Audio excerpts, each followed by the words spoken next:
আচ্ছা, কার কার আমার মতো মুড সুইং হয় একটু বলবেন? আমার না ভীষণ পরিমাণে মুড সুইং হয়। এই মুড সুইংটা কিন্তু একদিকে যেমন খারাপ তেমন একদিকে আবার ভালো। যদি ভালো কাজের দিকে লাগানো যায় তাহলে ভালো, আর যদি অন্যদিকে মনটা চলে যায় তাহলে কিন্তু ভীষণ খারাপ। তো আমার না কখনো কখনো ভালোর দিকে আবার কখনো কখনো খারাপের দিকেও হয়। সবাইকে জানাই হ্যাপি মকর সংক্রান্তি। আগামীকাল কিন্তু মকর সংক্রান্তি, তাই আমি সবাইকে অ্যাডভান্স মকর সংক্রান্তি জানিয়ে দিলাম। সবাই খুব ভালোভাবে দিনটি কাটাবেন। নমস্কার, কেমন আছেন সবাই? আশা করি সকলে খুব ভালো আছেন। আমরাও সবাই বেশ ভালো আছি।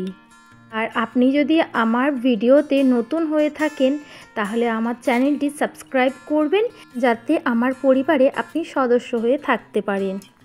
আমি শান্তি আমার নতুন একটি ব্লগে আপনাদের সবাইকে অনেক অনেক স্বাগতম। সবাইকে জানাই এই ভীষণ ঠান্ডায় একটা উষ্ণতায় ভরা সুপ্রভাত। আপনাদের সবাইকে সাথে নিয়ে আমি আমার আজকের দিনটি শুরু করলাম। আজ দিনটি হলো সোমবার। আজ জানেন তো আমার বাড়িতে কিন্তু পূর্ণিমা পুজো। আমি অবশ্য প্রত্যেক মাসেই পূর্ণিমা পুজো করি, তাই আজকেও পূর্ণিমা পুজো হবে।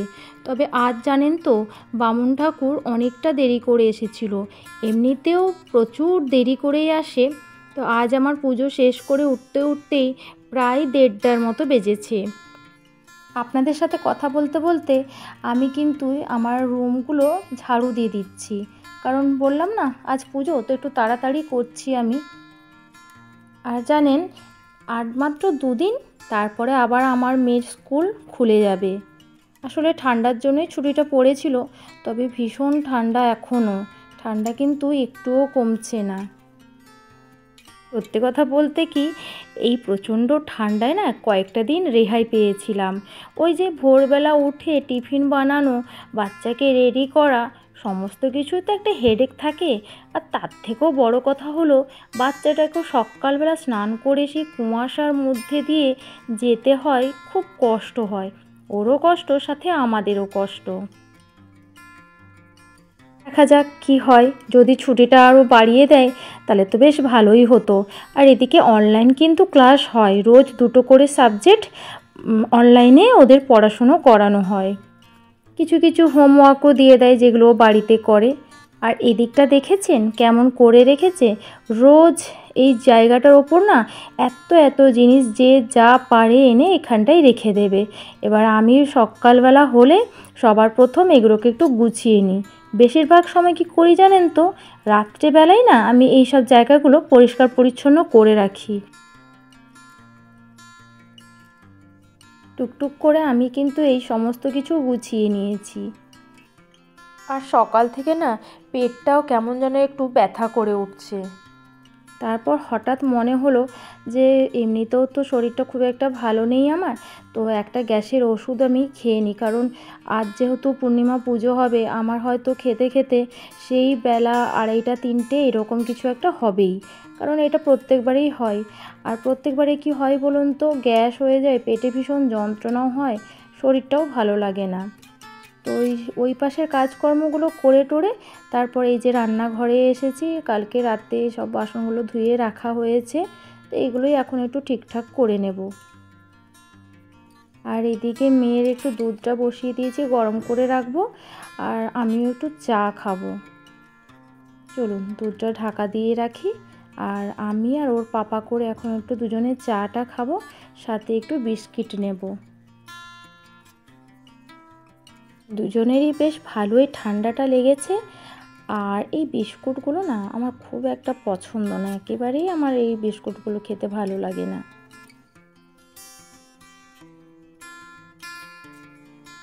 গতকাল রাত্রে এই জামা কাপড়গুলো তুলে এক জায়গায় রেখে দিয়েছিলাম, কারণ সব কিছুই ভেজা আছে। তো আজ সকাল সকাল ওই জন্য একটুখানি মিলে দিচ্ছি। এইগুলো শুকনো হয়ে গেলে তারপর আরও কাচার আছে, সেগুলো কেচে তারপরে মিলবো। এইগুলো 1 ঘন্টার মতো একটু রোদ পেয়ে গেলেই শুকনো হয়ে যাবে, হালকা হালকা ভেজা। আর দেখুন, দেখলেই বোঝা যাবে রোদটা কিন্তু তেমনভাবে এখনও ওঠেনি। আসলে আমি সকাল সকাল করে দিয়েছিলাম, কারণ এইগুলো করে দিয়ে তারপরে যাব স্নান করতে, দিলে পুজো করব। তো ওই একটা আইডিয়া ছিল আর কি, যে এগুলো থাক মেলা, এখন তো স্নান করতে গেলে আবার কাচবো, তো সেইগুলোও মিলে দেবো এসে। তারপর যেগুলো শুকনো হবে সেগুলো নিয়ে যাব, আর বাদবাকিগুলো থাকবে। পারলে আমি সারা রাত হয়তো বাইরেই রাখতে পারতাম জামা কাপড়গুলো, কারণ আমার হাজব্যান্ড বলছিল যে থাক, আর তুলতে হবে না, এগুলো বরঞ্চ থাক রাত্রেবেলা, সকালবেলা তুমি শুকনো হয়ে গেলে নিয়ে নেবে। কিন্তু আমি না, রাত্রেবেলা ওই সারা রাত ধরে ছাদের মধ্যে পড়ে থাকবে সেরকমটা আবার ভালো লাগে না, সেই জন্যই নিয়ে এসেছিলাম। আর এই যে মেয়ে এখন যাবে টিউশন, অনলাইনে ক্লাস হয়ে গেছে স্কুলের। এখন বাজে ওই 11:30টার মতো, এখনও আমাদের মানে যে ব্রাহ্মণ আর কি, উনি আসেননি। তো আমি ওকে একটুখানি খাইয়ে দিয়েছিলাম, কারণ টিউশন গেলে এখন আসতে অনেকটা দেরি হবে। আর আমি যেহেতু পুজোতে বসবো, আসলেও আমি পারবো না ঠিকঠাকভাবে করাতে, তো সেই জন্যই আমি খাইয়েছিলাম। স্নানটা অবশ্য ও এসে করেছে, ওর পাপাকে বলেছিলাম স্নানটা করিয়ে দাও, কারণ ও না বাথরুমে যদি একবার ঢুকে ওই প্রত্যেকটা জিনিসকে আমার নষ্ট করে দেয়। শ্যাম্পু, সাবান যা থাকবে সব বালতিতে ঢেলে দেবে, কোমোটে ঢেলে দেবে। এখনও পর্যন্ত ওর বদমাইশিগুলো যায়নি আর কি, তো সেই জন্য আমি থাকি, আর না হলে ওর পাপা থাকে।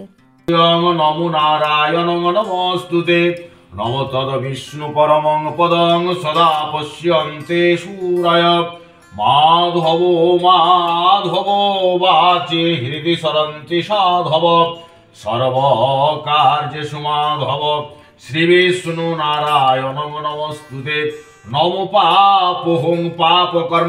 পুজো শেষ।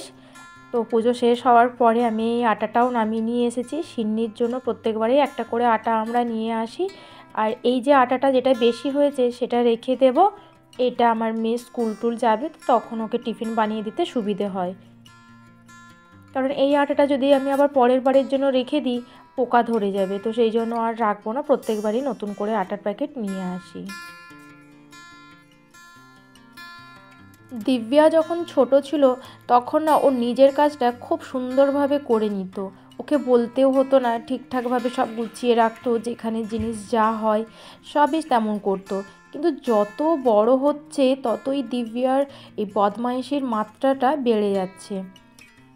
তো যাই হোক, এখন ওই 4:30টার মতো বাজে, এখন একটুখানি বেরোচ্ছি বাজার, আর আমার মেয়েকেও সাথে নিয়ে যাচ্ছি, কারণ দিব্যা বলল যে না আমি বাড়িতে থাকবো না, আমি যাব। আসলে আমরা যাচ্ছি এখন একটুখানি কিছু জিনিস কিনতে।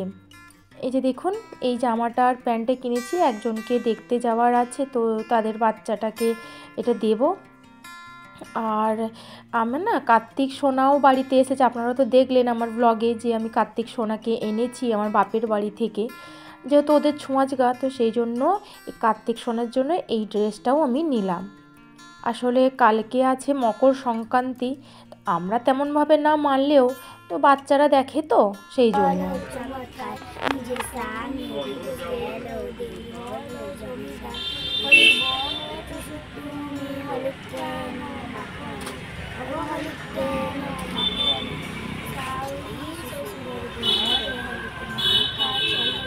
তোরা একটু জোরে কর গান।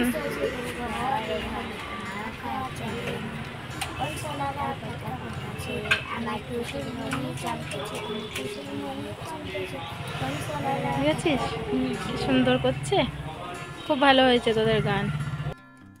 আর এদিকে না আমাকে ভীষণ খিদে পেয়েছিল আজকে, সেই সকাল থেকে কিচ্ছু খাওয়া হয়নি, একদম খেয়েছি 3টের সময়, খালি পেট ছিল, তো ভীষণ পরিমাণে খিদে পাচ্ছিল। আর যেহেতু মন্ডে, তার থেকেও বড় কথা হলো পূর্ণিমা, নিরামিষ, সেই জন্যই একটুখানি মুড়ি আর একটুখানি সমস্ত রকম মিক্সচার দিয়ে মাখিয়ে খেয়েছি, আর সাথে মেয়েকেও একটুখানি ড্রাই ফ্রুটস, তারপরে দুধ এগুলো দিয়েছিলাম, ও খেয়ে নিয়েছিল। আসলে এই মকর সংক্রান্তির যে কী আনন্দ তা কিন্তু আমরা জানি না, ছোটোবেলা থেকে তেমনভাবে কিন্তু মকর সংক্রান্তির যে কী ব্যাপার সেটা কিন্তু এতটা বুঝি না। হ্যাঁ, ছোটো থেকে মাকে দেখেছি মকর সংক্রান্তির দিন বা তার আগের দিন বা তার পরের দিন পিঠে পুলি এই সব জিনিস বানায়, বলে মা যে খেতে হয় খা। তারপর ছোটো থেকে এটাও দেখেছি যে প্রত্যেক বছর আমার বাপি আমাকে বা ভাইকে একটা করে হয়তো ড্রেস এনে দিত, বলতো স্নান করে এটা পরে নিবি বাড়িতে। তো সেই রকম মতো আমিও আমার মেয়েকে কিন্তু একটা ড্রেস এনে দিয়েছি। সাথে আমার গোপাল সোনারা যারা আছে, কার্তিক সোনাকে এনে দিলাম, রাধা গোবিন্দকে এনে দিয়েছি।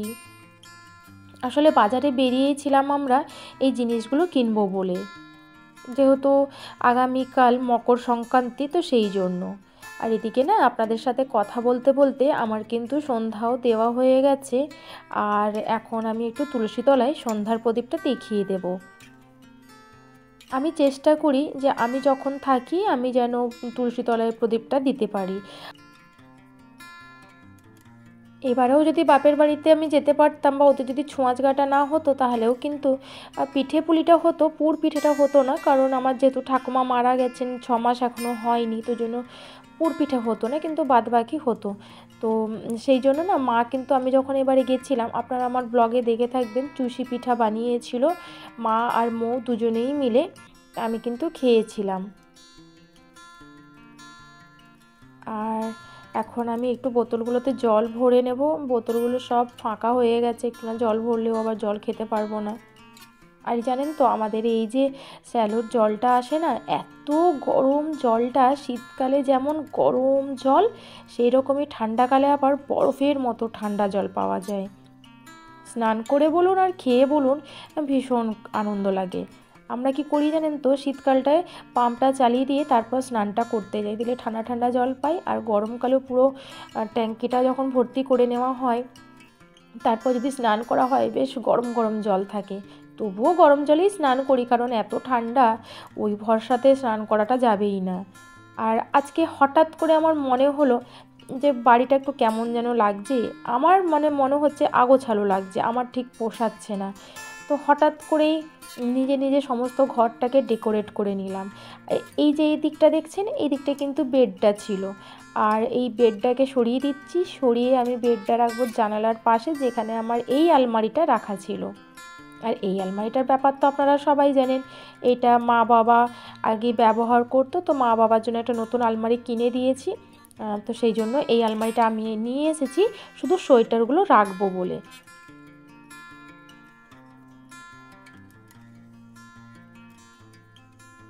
প্রথমে না ভেবেছিলাম যে এই দিকটা করেই আমি স্টাডি টেবিল যেটা আছে ওর জন্য রেখেছি, সেটা এই দিকটা করে রাখবো, দিলে ওর সুবিধে হবে, নাইট বাল্ব জ্বালাতে বলুন বা যাই হোক, অসুবিধে হবে না, সুবিধেই হবে এরকমভাবে থাকলে।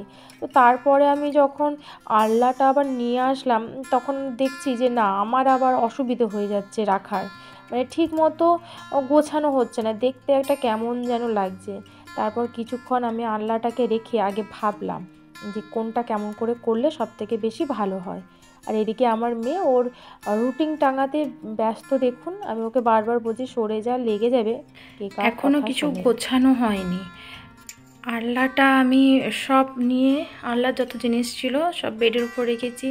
তারপরে দুদিনের সব কাছাকাছি, গতকাল আর আজ সব কাছাকাছি করে রাখা আছে, পাঠ করা হয়নি, আসলে মনটাও ভালো নেই, সেই জন্য আর কিছু করা হয়নি। একটু চেঞ্জ করলাম, ইচ্ছে হলো চেঞ্জ করলাম। আর এই যে এখানেই রেখেছি মেয়ের বইয়ের তাকটা, সব গুছালাম, তো এদিক ওদিক হয়ে গেছে, এখনও গোছানো হয়নি, জাস্ট জিনিসগুলো শিফট করেছি। এদিকে রেখেছি আলনাটা, আর এটা এখানে। দাঁড়ান, একটা জিনিস আপনাদের সাথে শেয়ার করি। এই দেখুন, আমার মেয়ে যখন 7 মাসের, তখন অন্নপ্রাশনের এটা, ও কিন্তু বসতে শিখে গেছিল। আর প্রথম ডাক যেটা ডেকেছিল, বাবা। অনেক বলেছিলাম মা বলো, মা বলো, যতই বলছি ততই বলছে বাবা বাবা। আচ্ছা, এটা কি খুব খারাপ লাগছে এরকমভাবে যে রুমটা গোছালাম? একটু জানাবেন তো। এরপর প্রপারভাবে রুমটা গুছিয়ে নিই, পরিষ্কার পরিচ্ছন্ন করে নিই, তারপর হয়তো রুমটা আর একটু বেশি বেটার লাগবে। যাই হোক, আজকের ব্লগটি কেমন লাগলো আপনারা অতি অবশ্যই জানাবেন। আর যে যেখান থেকে আমার এই ব্লগটি দেখছেন সবার জন্য থাকলো অনেক ভালোবাসা। বাই।